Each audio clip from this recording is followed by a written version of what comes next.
நண்பர்களே, மனித பிறவி என்பது வெறும் தற்செயலான நிகழ்வு அல்ல. இது ஆன்மா தனது உள்ளார்ந்த சைத்தன்யத்தின் ஆழத்தில் முன்கூட்டியே திட்டமிட்டு நோக்கத்துடன் தேர்ந்தெடுத்த ஒரு பயணம். ஆன்மா தனது பிறவிக்கு முன்பே தன் தாய் தந்தை, குடும்பம், சமூக பின்னணி, வாழ்க்கையில் எதிர்கொள்ளும் சவால்கள், அனுபவங்கள், கர்ம வினைகள் இவை அனைத்தையும் தானே தேர்ந்தெடுத்திருக்கிறது என்று ஆன்மீக அறிஞர்களும் தத்துவவாதிகளும் கூறுகிறார்கள். இந்த கருத்து முதலில் ஆச்சரியமாக தோன்றினாலும் இதற்கு பின்னால் உள்ள ஆழமான உண்மைகள் வேதங்கள், உபநிடதங்கள், பௌத்த இலக்கியம், சூஃபி தத்துவம் மற்றும் பிற ஆன்மீக நூல்களில் தெளிவாகவும் சில சமயங்களில் மறைமுகமாகவும் விளக்கப்பட்டுள்ளன. இந்த ஞானத்தை பாமர மக்களுக்கு எளிமையாகவும் புரிந்து கொள்ளும் வகையிலும் விளக்கும் பொறுப்பை வேமனா, துளசிதா, துக்காராம், நாமதேவ், சைத்தன்ய மகாபிரபு போன்ற புனிதர்களும் மகான்களும் தங்கள் போதனைகள் மூலம் ஏற்றுக்கொண்டார்கள். அவர்களின் போதனைகள் பக்தி, ஞானம், துறவரத்தை ஒருங்கிணைத்து வாழ்க்கையின் உண்மைகளை தேங்காய் நீரைப் போல இனிமையாகவும் தெளிவாகவும் நமக்கு புரிய வைக்கின்றன. மனித பிறவி என்பது ஒரு வரைவு போன்றது, முன்கூட்டியே தயாரிக்கப்பட்ட திட்டம். பிறவிக்கு முன்பு ஆன்மா தன் தாய் தந்தை, குடும்ப உறவுகள், சமூக கலாச்சார பின்னணி, வாழ்க்கையில் எதிர்கொள்ளும் சவால்கள், அனுபவங்கள், திறன்கள், பலவீனங்கள் இவை அனைத்தையும் தேர்ந்தெடுக்கிறது. இந்த தேர்வு முந்தைய பிறவிகளின் கர்ம வினைகளை அடிப்படையாகக் கொண்டது. ஒரு உதாரணமாக, வங்கி பாஸ்புக்கில் ஒரு பக்கம் நிரம்பிய பிறகு அடுத்த பக்கத்தில் முந்தைய பரிவர்த்தனைகளின் மொத்த தொகை கேரி ஃபார்வர்ட் என்று எழுதப்பட்டு புதிய பரிவர்த்தனைகள் தொடர்வது போல முந்தைய பிறவிகளின் சஞ்சித கர்மங்கள், பாவ புண்ணியங்கள், ஆசைகள், உறவுகள் இந்த பிறவியில் மகிழ்ச்சி, துயரம், சவால்களாக பிரதிபலிக்கின்றன. இந்த கர்மமே நம் வாழ்க்கையின் ஒவ்வொரு நிகழ்வுக்கும் அடிப்படையாகவும் நாம் எதிர்கொள்ளும் சூழ்நிலைகளுக்கு காரணமாகவும் உள்ளது.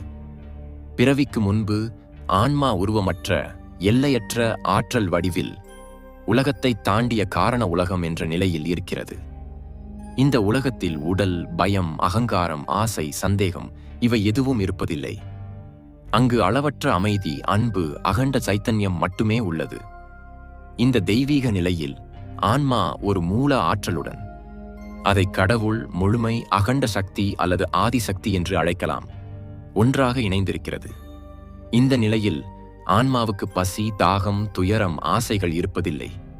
அது தன் நித்திய அளவற்ற இருப்பை மகிழ்ச்சியுடன் அனுபவிக்கிறது. இந்த உலகில் பேதங்கள் இல்லை, எல்லாம் ஒரே சைத்தன்யமாக உள்ளது. வேதாந்தத்தில் ஏகம் சத் விப்ராவ் பகுதா வதந்தி என்ற பொன்மொழி இதை விளக்குகிறது. அதாவது, ஒரே உண்மையை அறிஞர்கள் பலவிதமாக விவரிக்கின்றனர். ஆனால் இப்படிப்பட்ட அளவற்ற அமைதியான உலகில் இருந்தும் ஆன்மா ஏன் பூமியில் பிறக்க விரும்புகிறது? இதற்கு காரணம் ஆன்மாவின் உள்ளார்ந்த சைத்தன்ய பாய்ச்சல், அதன் வளர்ச்சிக்கான ஆவல். சாத்தியம் எப்போதும் புதியதாக இருக்க வேண்டுமெனில் புதிய அனுபவங்களை பெறுவது, அவற்றுடன் ஒன்றாகி அவற்றை ரசிப்பது மூலமே சாத்தியம். வெறும் அமைதியான நிலையில் இருப்பது வளர்ச்சியை தராது. சவால்கள், அனுபவங்கள், மகிழ்ச்சி, துயரங்கள் ஆன்மாவை மேலும் வளரச் செய்கின்றன.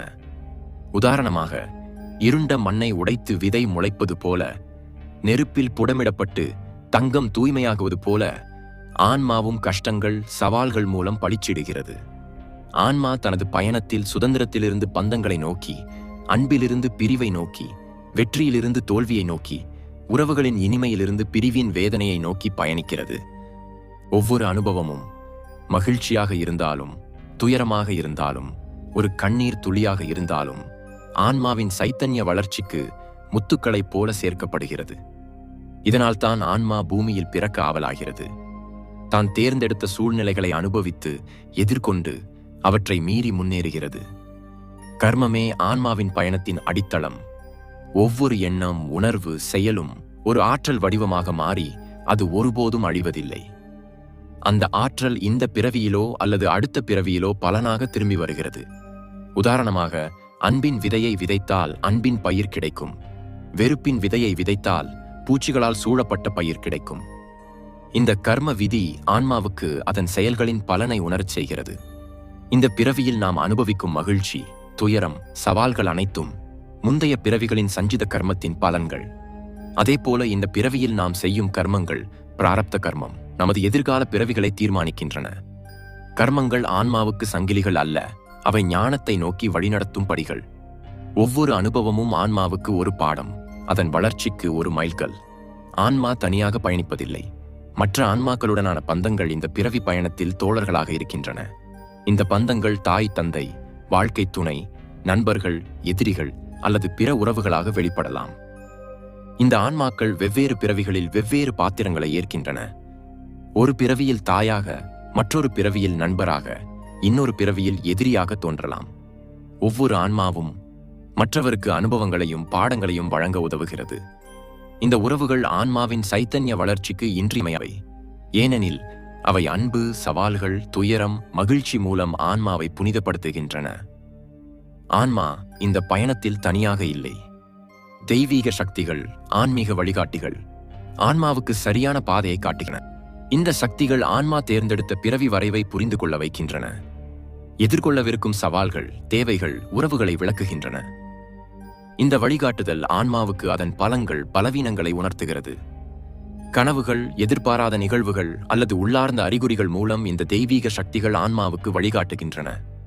இந்த அறிகுறிகளை உணரவும் புரிந்து கொள்ளவும் ஆன்மா தன் உள்ளார்ந்த சைத்தன்யத்தை வெளிப்படையச் செய்ய வேண்டும். ஆன்மா ஒரு வரைவுடன் பிறவி எடுக்கிறது. ஆனால் இந்த பிறவியில் முழு சுதந்திரம் உள்ளது. கஷ்டங்களை எதிர்கொள்ள வேண்டுமா? தப்பி ஓட வேண்டுமா? அன்பின் பாதையை தேர்ந்தெடுக்க வேண்டுமா? வெறுப்பின் பாதையை தேர்ந்தெடுக்க வேண்டுமா? இவை அனைத்தும் ஆன்மாவின் முடிவை பொறுத்தது. இந்த சுதந்திரத்தினால்தான் ஜோதிட குறிப்புகள் அல்லது கணிப்புகள் வாழ்க்கையை முழுமையாக தீர்மானிக்க முடியாது. ஆன்மாவின் எண்ணங்கள், உணர்வுகள், செயல்கள் அதன் வாழ்க்கை பாதையை வடிவமைக்கின்றன. ஆனால் பிறந்தவுடன் முந்தைய பிறவிகளின் நினைவுகள் மறைந்து விடுகின்றன. இந்த மறதியின் முக்காடு ஆன்மாவுக்கு புதிய அனுபவங்களை மனமாற அனுபவிக்கும் வாய்ப்பை அளிக்கிறது. இந்த அறியாமையின் திரை மூலம் ஆன்மா புதிய பாடங்களை கற்று புதிய அனுபவங்களை சேகரிக்கிறது.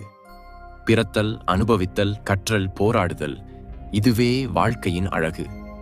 ஆன்மா தன் உள்ளார்ந்த அறிகுறிகள், கனவுகள், எதிர்பாராத நிகழ்வுகள் மூலம் வழிகாட்டுதலை பெறுகிறது.